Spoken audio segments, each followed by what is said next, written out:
If you are also aiming to get the band 7 in your IELTS speaking but you are not able to do so, this video is for you. In this video, I'm going to teach you two most important and 100% sure question types that examiner will definitely ask you, and how you can impress the examiner, how you can use different languages, how you can answer with variations without repeating the question sentence. सबसे major problem होती यहीं पर है कि आप लोग question के sentence को रिपीट करते हो, but the examiner wants variations. आप एक चीज को कितने अलग अलग तरीके से बोल सकते हो, even in part 1 even in part 3, दोनों में ये चीजें आपको काम आएंगी. The most important type of question first हम डिस्कस करने वाले हैं.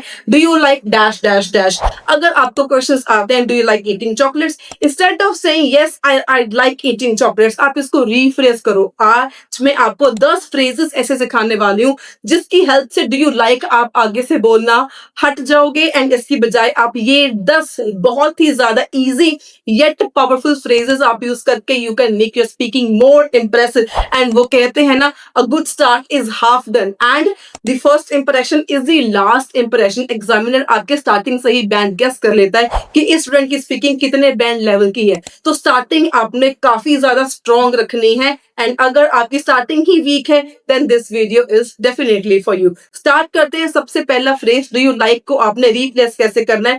Very first phrase is I am really into dash dash dash. For example, I'm really into road trips as they help me explore at my own pace. Second most important phrase is I am quite fond of dash dash dash.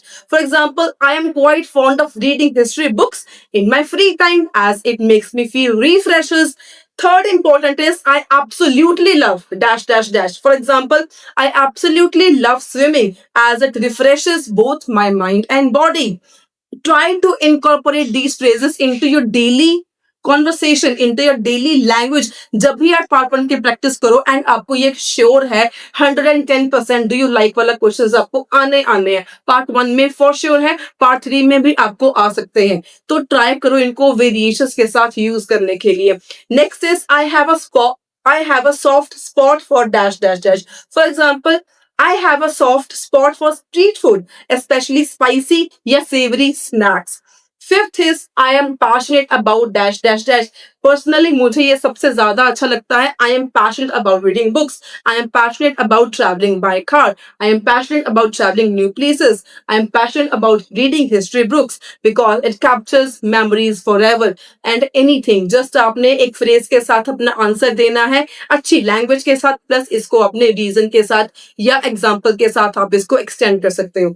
Next is I enjoy, simply I enjoy cooking traditional dishes for my family. Instead of just saying I enjoy cooking dishes, आप इसको बोलो I enjoy cooking traditional dishes. Traditional dishes, two words that naturally go together, becomes a collocation which automatically will boost up your speaking score. Next is very very common and natural phrases.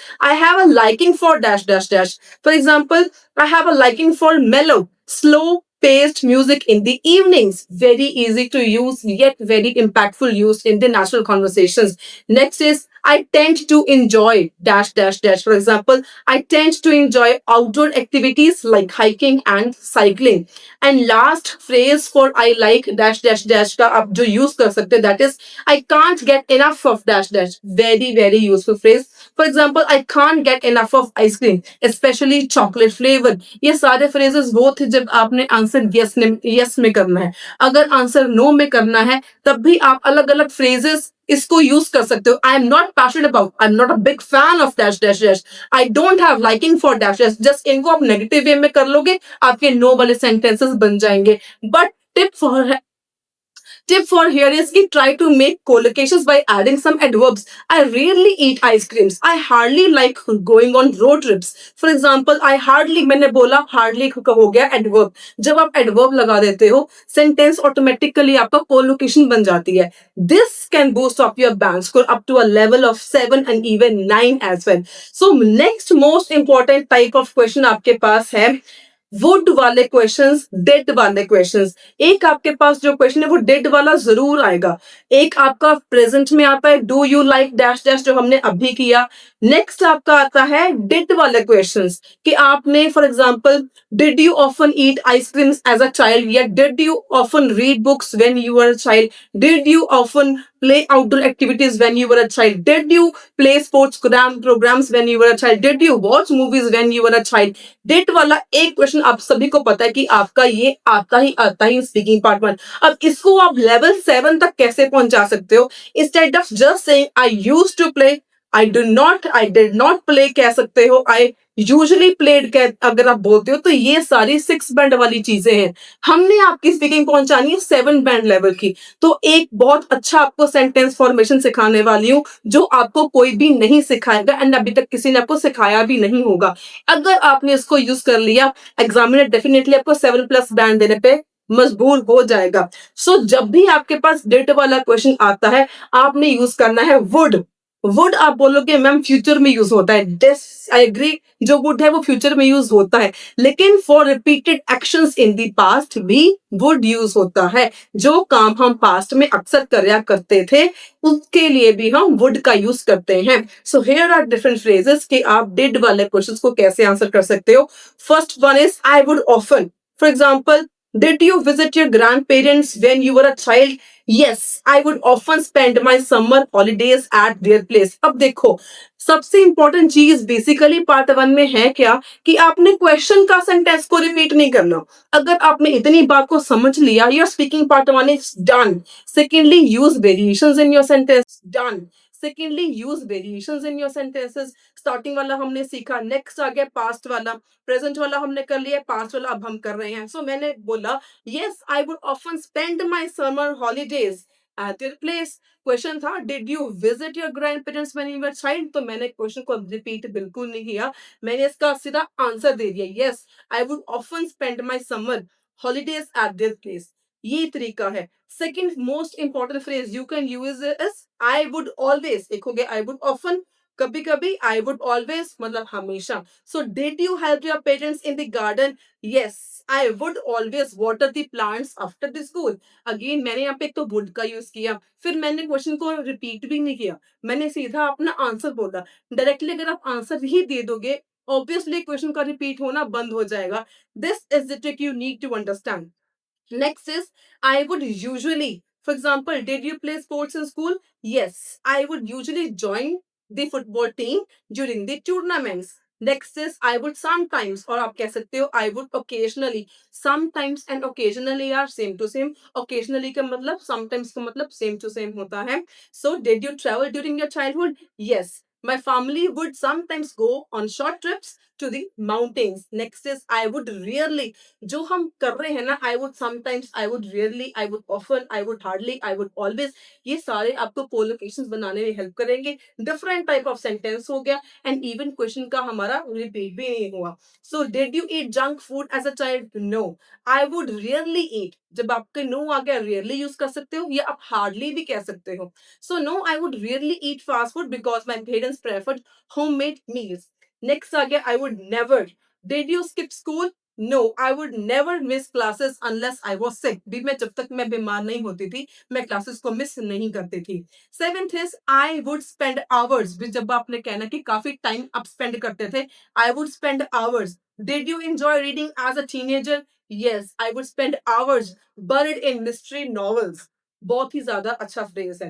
Next आ गया I would get excited about. For example, did you like festivals as a kid? Yes, I would get excited about Diwali weeks in advance। भी मैं अक्सर उसके बारे में, Diwali weeks को मैं पहले ही मैं बहुत ज्यादा मैं एक्साइट हो जाती थी। तो जो काम, जो फीलिंग आपकी अक्सर होती थी, जो काम आप अक्सर किया करते थे, वहां पे आपने क्या यूज करना है? वुड। ये आपने भूलना नहीं है। For repeated action in the past use क्या करना है आपने? Would. Next is I would look forward to, कि आप उसकी वेट करते थे। Did you enjoy family gatherings? Yes, I would look forward to meeting my cousins। Last is I would help out with dash dash dash. Did you do household chores? Yes, I would help out with cleaning and organizing during the weekends. I would help out with dash dash dash. अब next question आपके सामने कुछ questions हैं जो do you like वाले भी हैं and जो वुड वाले क्वेश्चंस भी हैं। अब इनके आंसर्स मुझे आपने कमेंट में बताने हैं। आप इसका खुद प्रैक्टिस भी करना and try to comment down any 5 answers from the list given to you on the screen and I will definitely check your answers and wherever it needs improvisation I can improve as well। तो अगर आपको इसका part 2 भी चाहिए, if you want कि इसके ऊपर अगली वीडियो में लेके I don't want to make a long video enough, so if you want कि मैं इसके ऊपर एक और वीडियो पार्ट 1 के ऊपर लेके आऊं, क्योंकि अभी पार्ट 1 में ऑफन वाले सेंटेंसेस, ऑफन वाले क्वेश्चंस भी होते हैं एंड इसके बाद फ्यूचर वाले क्वेश्चंस भी होते हैं बहुत ज्यादा इंपॉर्टेंट। इफ यू वांट कि मैं इन दोनों टॉपिक्स के ऊपर भी वीडियो लेके आऊं, comment part 2, yes ma'am continue part 2।